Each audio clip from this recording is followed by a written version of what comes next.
నమస్కారం ఘంటారావానికి స్వాగతం. ముందుగా ప్రధాన అంశాలు. టీడీఆర్ బాండ్ల జారీలో అక్రమాల అడ్డుకట్టకు ప్రభుత్వం చర్యలు. స్టాంపులు రిజిస్ట్రేషన్ శాఖతో టౌన్ ప్లానింగ్ విభాగం అనుసంధానం. వైసీపీ దారి మళ్లించిన 15వ ఆర్థిక సంఘం నిధుల విడుదల. గ్రామ వార్డు స్థాయిలో పనులు వేగవంతం చేయాలన్న సీఎం.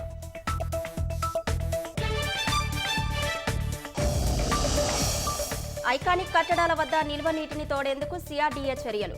పాలవాగులోకి తరలించేలా కాల్వలు తవ్వే యోచన.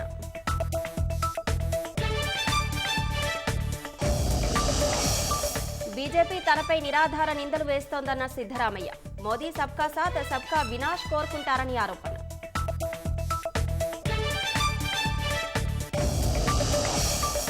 థానేలో హింసాత్మకంగా మారిన లైంగిక వేధింపుల నిరసన. పాఠశాల సామగ్రి ధ్వంసం, ఆందోళనలతో నిలిచిన రైళ్లు.